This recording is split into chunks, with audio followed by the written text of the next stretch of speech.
Shri Ram ITI के YouTube channel में आप सभी का स्वागत है। इस वीडियो में हम पढ़ेंगे पावर एवं डिस्ट्रीब्यूशन ट्रांसफार्मर के भाग। ठीक है, क्या पढ़ेंगे हम? पावर एवं डिस्ट्रीब्यूशन ट्रांसफार्मर के भाग। पहला भाग आता है कोर। ये जो दिख रही है पटली, इसको हम कहते हैं कोर। क्या कहते हैं? कोर। ठीक है, ये कोर काई की बनी होती है? सिलिकॉन स्टील की पतली पत्तियों को मिलाकर बनाया जाता है। ठीक, सिलिकॉन स्टील एक मिश्र धातु होती है जो लोहे में सिलिकॉन की मात्रा मिलाकर बनाई जाती है। ठीक है, इसका कारण क्या है? कारण ये है कि अगर हम पूरी लोहे की कोर बनाते हैं, काई की पूरी लोहे की कोर बनाते हैं, तो उससे क्या होगा? एक तो हिस्टेरिसिस लॉस होगा और दूसरा होगा हमारा क्या? Eddy current losses. इस समस्या को बचने के लिए हम कोर को पटलित बनाते हैं। ठीक है, और पतली पत्तियों को बनाते हैं। कोर की जो पत्तियां होती हैं उनकी साइज़ मैंने पहले भी बताई, 3.5 mm से जो होती है 0.5 mm तक। ठीक है, और इन पतली पत्तियों के दोनों तरफ वार्निश का लेप चढ़ाया जाता है। ठीक है, तो जो हमारे ट्रांसफार्मर की कोर होती है वो काई की बनी होती है? सिलिकॉन स्टील की पतली पत्तियों से बनाई जाती है। ठीक है, दूसरा भाग आता है हमारा वाइंडिंग। कौन सा आता है? वाइंडिंग। ट्रांसफार्मर की वाइंडिंग दो प्रकार की होती है, एक प्राइमरी वाइंडिंग होती है और एक सेकेंडरी वाइंडिंग होती है। ये मैंने आपको पहले भी समझा दिया है, एक बार और बता देता हूँ कि जो ट्रांसफार्मर में वाइंडिंग की जाती है वो दो तरह की होती है। एक होती है प्राइमरी वाइंडिंग। ठीक है, एक तरफ की जो वाइंडिंग होगी वो प्राइमरी कहलाएगी और दूसरे तरफ की जो वाइंडिंग होगी, दूसरी वाइंडिंग जो होगी वो सेकेंडरी वाइंडिंग कहलाएगी। तो इसमें दो तरह की वाइंडिंग होती है, एक वाइंडिंग प्राइमरी का काम करती है और एक वाइंडिंग सेकेंडरी का काम करती है। ठीक है, अब प्राइमरी और सेकेंडरी वाइंडिंग में टर्नों की संख्या ट्रांसफार्मर के अकॉर्डिंग रखी जाती है। अगर हमें स्टेप अप ट्रांसफार्मर बनाना है, यानी वोल्टता को बढ़ाना है, क्या करना है? वोल्टता को बढ़ाना है, तो उसके लिए हम ट्रांसफार्मर की जो वाइंडिंग है उसमें सेकेंडरी वाइंडिंग में टर्नों की संख्या को प्राइमरी से बढ़ा देंगे। ठीक है, मतलब प्री लेस देन एस, यानी प्राइमरी में टर्नों की संख्या कम होगी, सेकेंडरी में टर्नों की संख्या ज़्यादा होगी, तो हमारा ट्रांसफार्मर कौन सा बन जाएगा? Step up.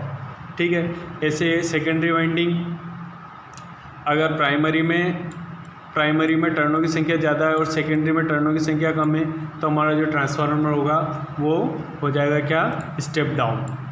तीसरी चीज़ आती है हमारी ऑयल टैंक। ठीक, ऑयल टैंक क्या होता है? ये देखो, ये ट्रांसफार्मर का जो नीचे का जो भाग है, ये जो भाग है इसको कहते हैं ऑयल टैंक। इसके अंदर ट्रांसफार्मर का ऑयल भरा होता है। क्या रहता है? ट्रांसफार्मर ऑयल भरा रहता है। ठीक, अगला भाग आता है हमारा कूलिंग पाइप। ये देख रहे हैं आप, ये डिज़ाइनदार, ये साइडों में जो डिज़ाइनें बनी हुई है इनको कहते हैं कूलिंग ट्यूब या कूलिंग पाइप। ठीक है, आपको इस वाले डायग्राम में दिखाया जाता है। ये देखो, ये इस तरह के पाइप रहते हैं। इन पाइप का काम क्या रहता है कि जब ट्रांसफार्मर का जो तेल है ये गर्म होकर ऊपर जाता है तो इन पाइप में आ जाता है, तो इनको बाहर की हवा मिलती है जिससे वो ऑयल क्या हो जाता है? ठंडा होकर वापस नीचे चला जाता है। तो कूलिंग पाइप का काम क्या है? ऑयल को ठंडा करने का काम रहता है। ठीक है, अगला भाग आता है ऑयल इनलेट वाल्व। क्या आता है हमारा? Oil inlet valve. Oil inlet valve का उपयोग ये है कि यदि हमारे ट्रांसफार्मर में ऑयल की क्षमता कम हो गई, मतलब ऑयल कम हो गया है, तो हम ऑयल इनलेट वाल्व को ओपन करके यहाँ से ऑयल की पूर्ति कर देते हैं। ये देखो, इस जगह पे ऑयल इनलेट वाल्व हमारा रहता है। ठीक है, इसको हम कहते हैं ऑयल इनलेट वाल्व। अगर ट्रांसफार्मर में ऑयल की मात्रा कम हो जाती है तो ऑयल इनलेट वाल्व के माध्यम से ट्रांसफार्मर का ऑयल जो है उसकी पूर्ति की जाती है। अगला भाग आता हमारा जो है oil outlet drain cock. Oil outlet drain cock, ये देखो, ये यहाँ जो नीचे वाला भाग है ये दिख रहा है आपको, ये वाल टाइप दिख रहा होगा, ये इस तरह का, ये वाल टाइप दिख रहा है। ठीक है, ये वाल टाइप, ये कहलाता हमारा ऑयल आउटलेट ड्रेन कॉक। मतलब मान लो इसके ट्रांसफार्मर के अंदर जो ऑयल है, इस ऑयल को अपनों को निकालना है, तो निकालने के लिए क्या करना पड़ेगा, इसको खोलना पड़ेगा। तो खोलने के लिए जो वाल्व प्रयोग किया जाता है उसको ऑयल आउटलेट ड्रेन कॉक के नाम से जाना जाता है। ठीक है, अगला भाग आता हमारा ऑयल गेज। क्या था हमारा, ऑयल गेज। अब ऑयल गेज का काम, ऑयल गेज यानी इसको हम कहते हैं ऑयल लेवल इंडिकेटर। ये देखो यहाँ पे दिखाई दे रहा आपको, ये जो पत्तियाँ बनी हुई है पतली पतली, ये ऑयल इंडिकेटर है। ऑयल इंडिकेटर का काम क्या है, ऑयल इंडिकेटर का काम ये रहता है कि ऑयल की मात्रा बताना कि भाई कंजर्वेटर में कितना ऑयल है। ये काम किसका है, ऑयल इंडिकेटर का काम है कि भाई हमारे कंजर्वेटर में कितना ऑयल बचा है, उसकी कितनी मात्रा है। ये काम कौन बताता है, ऑयल गेज। इसको हिंदी में ऑयल गेज कहा जाता है, अंग्रेजी में ऑयल लेवल इंडिकेटर के नाम से जाना जाता है। अब आता हमारा प्राइमरी टर्मिनल और सेकेंडरी टर्मिनल। आप लोगों ने ट्रांसफार्मर देखे होंगे, ये ऐसा ट्रांसफार्मर जो आप लोगों के चौराहे चौराहे पे लगे होंगे। ठीक है, उसमें ऊपर 6 टर्मिनल होते हैं। कितने होते हैं, 1 2 3, 1 2 और 3। 3 होते हैं हमारे इनपुट टर्मिनल और 3 होते हैं आउट टर्मिनल। तो जो इनपुट होते हैं उनको प्राइमरी टर्मिनल के नाम से जाना जाता है और जो आउटपुट टर्मिनल होते हैं उनको सेकेंडरी टर्मिनल के नाम से जाना जाता है। ये देखो 1 2 3, इसी तरह पीछे की साइड भी 3 होंगे। ठीक है, तो जो ऊपर से आ रहे हो तो इनपुट हो गए और जो नीचे से जाएंगे वो आउटपुट टर्मिनल हो गए हमारे। तो ट्रांसफार्मर का अगला भाग क्या है, इनपुट टर्मिनल। तो इनको 2 नाम से जाना जाता है, प्राइमरी टर्मिनल और सेकेंडरी टर्मिनल। अगला भाग आता हमारा अर्थ पॉइंट। ट्रांसफार्मर को अर्थिंग दिया जाता है। ठीक है, तो ये कहलाता हमारा अर्थ। ये जहाँ से अपन इसको ट्रांसफार्मर को अर्थ देते हैं इसको कहते हैं अपन अर्थ पॉइंट। ठीक है, वैसे ट्रांसफार्मर को डबल अर्थिंग किया जाता है, 1-2 जगह से उसको अर्थ लगाया जाता है, मतलब यहाँ पे अर्थ तार जोड़ा जाता है, इसलिए इसको अर्थ पॉइंट के नाम से जाना जाता है। डाटा प्लेट से आशय है कि ट्रांसफार्मर पे जो डिटेल, ये देखो इस साइड में दिख रही है आपको, ये इसको कहते हैं अपन डाटा प्लेट। मतलब इस ट्रांसफार्मर की पूरी डिटेल इस प्लेट पर लिखी हुई रहती है कि ट्रांसफार्मर कौन सा है, स्टार है, डेल्टा है, कितने रेटिंग का है, कितने किलोवाट का है, कितने केवीए का है। ये सारी चीज़ें इस ट्रांसफार्मर पर इस डाटा प्लेट पर लिखी जाती है। तो इसका अगला भाग क्या था, डाटा प्लेट। अगला भाग आता एक्सप्लोजन वेंट। ठीक है, एक्सप्लोजन वेंट, कौन सा, एक्सप्लोजन वेंट। ये देखो आपको यहाँ पे ये मुड़ा हुआ भाग दिख रहा है। ठीक, इसको कहते हैं एक्सप्लोजन वॉल्व। ठीक, कौन सा कहते हैं, एक्सप्लोजन वॉल्व। देखो एक्सप्लोजन वेंट का काम क्या है, ये एक क्या है, एक सेफ्टी वॉल्व होता है, यानी सुरक्षा युक्ति। क्या होता है, सुरक्षा युक्ति। ठीक, कंजर्वेटर के मुख्य टैंक से जोड़ने वाले पाइप पर स्थापित किया जाता है। ठीक, ये जो कंजर्वेटर होता है, इस कंजर्वेटर से मुख्य टैंक को जो जोड़ रहा है, ये यहाँ पे ये देखो ये। ठीक है, तो जब कंजर्वेटर से मुख्य टैंक को जो जोड़ा जाता है, ठीक, तो उस पाइप पे ऊपर हम क्या लगाते हैं, एक्सप्लोजन वेंट लगाते हैं। क्या लगाते हैं, एक्सप्लोजन वेंट।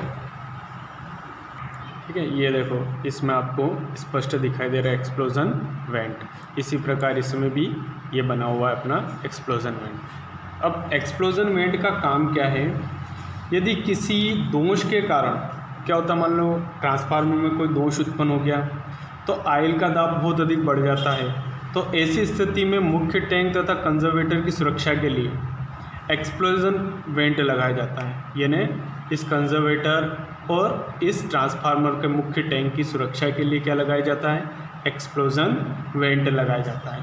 ठीक है, इसको प्रेशर रिलीज वॉल्व भी कहते हैं। क्या कहते हैं, प्रेशर रिलीज वॉल्व भी कहा जाता है। ठीक, अब एक्सप्लोजन वेंट का काम क्या है कि तेल के दाब को निर्धारित मान से अधिक होने पर, तेल के दाब अधिक होने पर, मान लो जो उसका फिक्स पॉइंट है उससे ज़्यादा अगर दाब बढ़ जाता है तो एक्सप्लोजन वेंट का जो डायफ्राम है, यानी यहाँ एक पतली झिल्ली लगी होती है, वो झिल्ली क्या हो जाती है, उस दाब से टूट जाती है, और टूटने के कारण जो अतिरिक्त ऑयल है वो बाहर आ जाता है। तो ये काम है एक्सप्लोजन वेंट। जैसे आप लोगों ने कुकर देखा है, कुकर में सीटी का काम क्या होता है कि जैसे मान लो गैस ज़्यादा बनी, वो सीटी क्या करती है, उस गैस को रिलीज़ कर देती है, ठीक है। तो इसमें भी इसी प्रकार से एक एक्सप्लोजन वेंट होता है कि इसमें मान लो ज़्यादा दाब से ऑयल उबल गया है या ज़्यादा दाब आने लगा ऑयल के ऊपर, तो मान लो ये क्या हो सकता है, ट्रांसफार्मर फट सकता है, ठीक है, कुकर की तरह फट सकता है। तो उसको बचाने के लिए अपन क्या लगाते हैं, एक्सप्लोजन वेंट, जिससे उसका डायफ्राम टूट कर जो तेल का दाब है वो क्या हो जाता है, बाहर निकल जाता है, ठीक है। अगला भाग आता है कंजर्वेटर। क्या आता है, कंजर्वेटर, ठीक। आप लोग कंजर्वेटर दिखा देते हैं। ये जो ऊपर का भाग है, ये गोल गोल डब्बे जैसा, इस भाग को अपन क्या कहते हैं, कंजर्वेटर कहते हैं। ऐसे अपने इसमें डायग्राम जो बना हुआ है, इसको अपन क्या कहते हैं, कंजर्वेटर कहते हैं, ठीक है। अब कंजर्वेटर क्या होता है, तो अपन इसको डिस्क्राइब कर देते हैं। कंजर्वेटर एक क्या होता है, एक छोटा ऑयल टैंक होता है। क्या होता है, एक छोटा ऑयल टैंक होता है जो मुख्य ऑयल टैंक से क्या होता है, जुड़ा रहता है, यानी इस ट्रांसफार्मर के ऊपर लगा रहता है। क्या लगा रहता है, कंजर्वेटर। इसमें लगभग आधे स्तर पर ट्रांसफार्मर ऑयल भरा रहता है। मतलब ये जो कंजर्वेटर आपको दिखाई दे रहा है, इस कंजर्वेटर में आधे स्तर तक क्या रहता है, ट्रांसफार्मर ऑयल भरा रहता है, और इस टैंक में ऑयल गेज लगाया जाता है। यानी ये देखो, ये आपको दिख रहा है, इसके साथ ही ऑयल गेज लगा रहता है। कंजर्वेटर का मुख्य कार्य क्या है, पहला तो ये है कि मुख्य टैंक में तेल के स्तर को बनाए रखना। मतलब इसमें अगर तेल कम हो जाता है तो यहाँ से पूर्ति हो जाती है, तेल अगर इसमें तेल की मात्रा बढ़ जाती है तो ये तेल रिटर्न कंजर्वेटर में आ जाता है, ठीक है।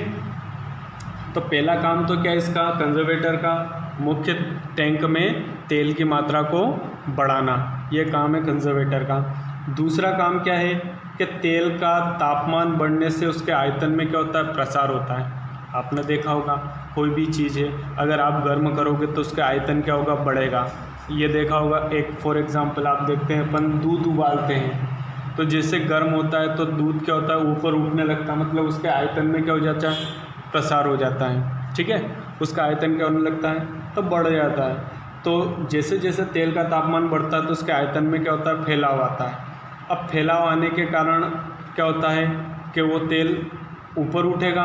अब ऊपर उठेगा तो उसको जगह चाहिए, जगह चाहिए तो वो कहाँ चला जाता है, कंजर्वेटर में चला जाता है। क्या चला जाता है, कंजर्वेटर, ठीक है। तो कंजर्वेटर क्या होता है कि उस तेल को जगह देता है। अब उसके बाद क्या हुआ, तीसरी स्टेप में क्या हुआ कि मान लो तेल ठंडा हो गया, ठंडा होने के कारण क्या हुआ कि वापस सिक उड़ता है। जैसे अपन ने गैस बंद कर दिया तो जो अपना दूध उबल रहा था वो वापस स्थिर हो जाता है, नीचे आने लगता है। तो मान लो ट्रांसफार्मर तेल क्या हुआ, ठंडा हो गया, ठंडा होने के बाद क्या होगा, सिक उड़ेगा। तो सिक उड़ने के बाद ये तेल क्या होगा, वापस क्या होगा, इस ट्रांसफार्मर में तेल की कमी होगी तो कंजर्वेटर तेल की पूर्ति वापस क्या कर देता है, ट्रांसफार्मर में कर देता है, ठीक है। तो ये काम है कंजर्वेटर का। अगला भाग आता है हमारा क्या, ब्रीदर। देखो ब्रीदर क्या होता है, जैसे अपन सांस लेते हैं नाक से, तो ब्रीदर को हिंदी में कहते हैं श्वासक। क्या कहते हैं, श्वासक, ठीक है, जो सांस लेने का काम करता है, ठीक है। ब्रीदर को हिंदी में कहते हैं श्वासक, ठीक। तो अगला भाग है हमारा ब्रीदर। देखो ब्रीदर कैसा होता है, ठीक है। ब्रीदर का काम क्या है, जब ट्रांसफार्मर ऑयल सिकुड़ता है, ठीक है, तो ठंडा होकर सिकुड़ता है, तो कंजर्वेटर में रिक्त स्थान की पूर्ति करने के लिए क्या होता है कि वायुमंडल से हवा अंदर जाती है, ठीक है। अब वायुमंडल से हवा अंदर जाती है तो हवा में क्या होता है कि नमी होती है, और नमी अगर तेल में प्रवेश करेगी तो उसकी अचालकता क्या कर देती, घटा देती है। मतलब वो ट्रांसफार्मर का ऑयल क्या हो जाता है, कुचालक हो जाता है, ठीक है, जिसके कारण क्या हो जाता है, ट्रांसफार्मर में करंट आने लगता है। तो वायुमंडल की नमी को रोकने के लिए उसमें एक श्वासक लगाया जाता है, इस तरह का एक बीदर रहता है। ये देखो आपको डायग्राम दिखाई दे रहा है, ऐसा लगा रहता है, ठीक है। इसको कहते हैं ग्लास विंडो। क्या कहते हैं, ग्लास। अब ये चूँकि इंटरनली रूप से ऐसा रहता है, ये आपको दिखाई दे रहा, ये इंटरनल रूप से ऐसा होता है, ये दिखाई दे रहा आपको, और वास्तविकता में ये ऐसा होता है। ठीक है, अब इसमें क्या होता है कि ये जो है ये कहाँ जुड़ा रहता है ट्रांसफार्मर में, ये आपको बता देते हैं। ये जगह दिख रही है, ये डब्बा टाइप, ये ब्रीदर होता है। अब इसमें ये आपको नीला नीला दिख रहा है, इसको कहते हैं अपन सिलिका जेल। अगला पॉइंट आएगा अपना सिलिका जेल। ठीक, तो ये जो आपको नीली नीली दिखाई दे रही है, ये होती है हमारी सिलिका जेल। ठीक है, इसका काम क्या है ट्रांसफार्मर में, तो ये ब्रीदर क्या होता है कि यहाँ से वायुमंडल की हवा जाती है और सिलिका जेल उस वायु में से नमी को रोक देती है। क्या कर देती है? नमी को रोक देती है। इस सिलिका जेल का काम क्या है कि वायु की जो नमी होती है उस नमी को सोख लेने का काम है। ठीक है, अब जैसे ही क्या होती है, जब ये वास्तविकता में होती है सिलिका जेल, तो ये कैसी होती है? या तो सफ़ेद रहती है, ठीक है, कैसी रहती है? सफ़ेद कलर की, या हल्की सी गुलाबी। ठीक, कैसी रहती है सिलिका जेल? सफ़ेद कलर की रहती है या हल्का गुलाबी कलर की रहती है। ठीक है, हल्का गुलाबी। ठीक है, लेकिन जब ये क्या होती है कि ये हल्की गुलाबी रहती है। ठीक है, हल्की गुलाबी। ठीक है, लेकिन जैसे ये नमी सोख लेती है, कैसी? जैसे वायुमंडल से नमी सोख लेती है तो ये आसमानी नीली हो जाती है। कैसी हो जाती है? आसमानी नीली हो जाती है। ठीक है, ये आपको दिखाई दे रहा है, ये विंडो होती है, यहाँ से हम इंस्पेक्शन करते रहते हैं कि हमारी सिलिका जेल का कलर कैसा है। ठीक, और इसका काम क्या है? इसका काम क्या है कि वायुमंडल की नमी को रोकना। ये एक श्वासक है जो क्या करता है? कंजर्वेटर में वायु की पूर्ति करता है। ठीक है, आई बात समझ में? अब हम ट्रांसफार्मर के अगले भाग पे चलते हैं। अगला भाग क्या है हमारा ट्रांसफार्मर का? बकोल्स रिले। क्या है? बकोल्स रिले। अगला जो हमारा भाग था ट्रांसफार्मर का। ठीक है, देखो फिजिकल रूप में इस तरह से दिखाई देती है बकोल्स रिले। ये यहाँ पे देखो आपको पॉइंट दिख रहे हैं, इन पॉइंट के माध्यम से इसको पाइप में लगाया जाता है। ठीक है, और इसका स्ट्रक्चर डायग्राम ऐसा होता है। ठीक, अब हम देखते हैं ये लगती कहाँ है ट्रांसफार्मर में। तो ये जो हमारा ट्रांसफार्मर का जो ये पाइप है, ये दिख रहा है आपको, ये मुख्य पाइप है, कंजर्वेटर से मेन टैंक को जोड़ने वाला आयल का पाइप है। इस आयल के पाइप में ये जो जगह दिख रही है, यहाँ पे बकोल्स रिले जोड़ी जाती है। ठीक है, समझ में आया आपको? ये जो जगह दिख रही है ये, ठीक, इस जगह पर बकोल्स रिले जोड़ी जाती है। ठीक, अब देखो ये इसमें नटें लगाकर इसको जोड़ा जाता है। ठीक है, इसका स्ट्रक्चर डायग्राम ऐसा होता है। अब ये काम कैसे करती बकोल्स रिले? ठीक है, बकोल्स रिले का काम होता है ट्रांसफार्मर को सुरक्षा प्रदान करना। ठीक है, ट्रांसफार्मर को सुरक्षा कैसे प्रदान करना? मान लो ट्रांसफार्मर के अंदर कोई भी समस्या क्रिएट होती है। ठीक, कोई भी मान लो उसमें फॉल्ट होता है, कोई भी दिक्कत आती है, कोई भी आंतरिक दोष ट्रांसफार्मर में पैदा हो जाता है, तो इसकी सूचना हमें बकोल्स रिले के माध्यम से मिलती है। देखो बकोल्स रिले में क्या होता है कि दो फ्लोटिंग स्विच लगे रहते हैं। ये स्विच क्या है? ये इसके रहते हैं, इनको मर्क्यूरी स्विच यानी पारे के स्विच कहते हैं। क्या कहते हैं? पारे के स्विच। अब देखो यहाँ पर फॉर एग्ज़ाम्पल ये स्विच ऐसा होता है। कैसा होता है? ये सब पारे का स्विच होता है। इस पारे के स्विच में एक टर्मिनल यहाँ रहता है, एक टर्मिनल यहाँ रहता है, और इसमें क्या रहता है? पारा भरा रहता है। ठीक है, ये पारा क्या करता है? ये स्विच ऐसे तिरछा रहता है। मान लो जब कोई दिक्कत आती, कोई समस्या होती, तो ये सीधा हो जाता है, तो ये पारा इधर आ जाता है, तो इन दोनों पॉइंट को क्या कर देता है? टच कर देता है। ठीक है, तो यहाँ देखो टू अलार्म सर्किट, यहाँ पे एक अलार्म लगा रहता है। जैसे ही क्या होता है कि ये स्विच टेढ़ा होता है तो अलार्म बजने लगता है। अब टेढ़ा कैसे होता है, मतलब ये भी सीधा है, तिरछा है। अब ये सीधा कैसे होगा, तो ये यहाँ देखो ये पॉइंट और ये पॉइंट आपको दिखाई दे रहा, ये पॉइंट, ठीक है। ये जा रहा है टू कंजर्वेटर, मतलब कंजर्वेटर से जोड़ रखा है, और ये पॉइंट कैसे जोड़ रखा अपना ट्रांसफार्मर से। अब इसमें क्या जाता है, तेल, क्या जाता है, तेल। अब मान लो कोई भी समस्या आई, ठीक है, तो ट्रांसफार्मर का तेल गति से इधर आएगा, तो इसको क्या कर देगा, सीधा कर देगा। सीधा करेगा तो ये दोनों बिंदु मिल गए, ये पॉइंट मिले और अलार्म बजने लगेगा। तो इससे ये सूचना मिल जाती है कि ट्रांसफार्मर में कोई ना कोई समस्या उत्पन्न हुई। अगर अपन जल्दी से इस चीज़ को, ट्रांसफार्मर को अगर अपन बंद नहीं करते हैं तो ये ऑटोमेटिक बंद होता है। ऑटोमेटिक कैसे बंद होता है, ठीक है। आप लोगों ने देखा होगा कि अपने यहाँ कोई फॉल्ट होता है अचानक, ठीक है, कोई भी फॉल्ट होता है अचानक। अब उस फॉल्ट के कारण क्या होता है, कोई भी फॉल्ट हो जाता है, तो उस फॉल्ट के कारण क्या होता है कि अचानक कोई भी फॉल्ट होता है तो उस फॉल्ट के कारण क्या होता है कि थोड़ी देर में लाइट बंद हो जाती है, ठीक है। तो लाइट बंद होने का कारण क्या है कि जैसे मान लो कोई भी फॉल्ट हुआ, ट्रांसफार्मर ऑयल गर्म हुआ, गर्म होने से क्या होगा कि यहाँ पे जुड़ी होती है ट्रिपिंग सर्किट, हमारी ट्रिपिंग सर्किट जुड़ी होती है, ठीक है। इसको अपन कहते हैं ट्रिपिंग रिले।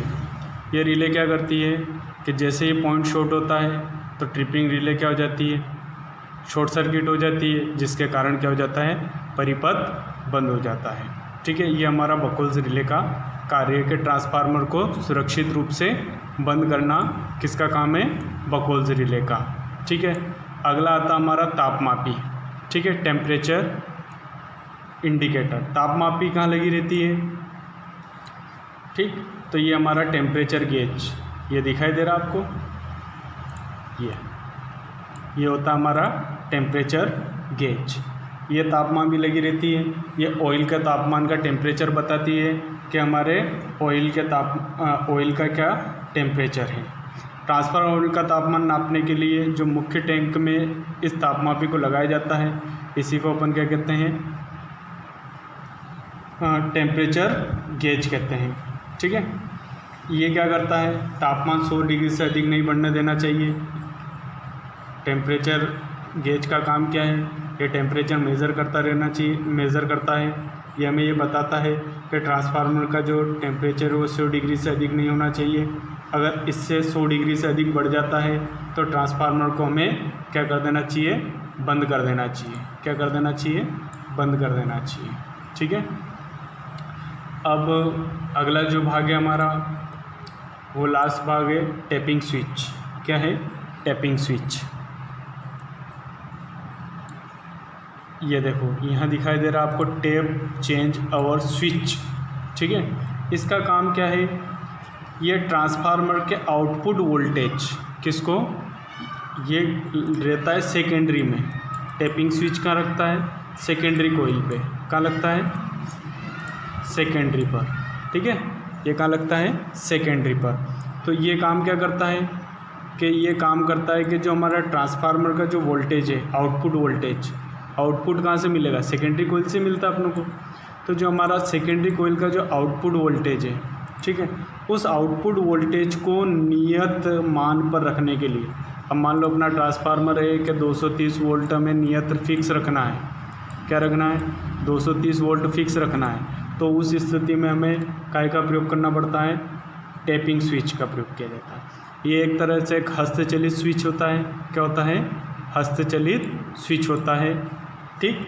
हाथों से इसको चलाया जाता है, जो कि सेकेंडरी वाइंडिंग की विभिन्न टैपिंग से संयोजित होता है। कैसे जुड़ा रहता है, सेकेंडरी वाइंडिंग की विभिन्न टैपिंगों से जुड़ा रहता है। इसके माध्यम से वोल्टेज को घटाया बढ़ाया जाता है। ये हमारे ट्रांसफार्मर, जो पावर ट्रांसफार्मर होता है, उसके मुख्य भाग हो गए, ठीक है। अगले वीडियो में हम ट्रांसफार्मर के अगली जो है भाग, आगे हम ट्रांसफार्मर के और भी चीज़ों को पढ़ेंगे, जैसे ट्रांसफार्मर तेल है, या ट्रांसफार्मर, छोटे ट्रांसफार्मर की जो वाइंडिंग है वो ठीक ट्रांसफार्मर में स्टार डेल्टा संयोजन कैसे किया जाता है, स्टार स्टार संयोजन कैसे किया जाता है, ये सभी हम आगे के अगले वीडियो में पढ़ेंगे। आज के लिए इतना ही।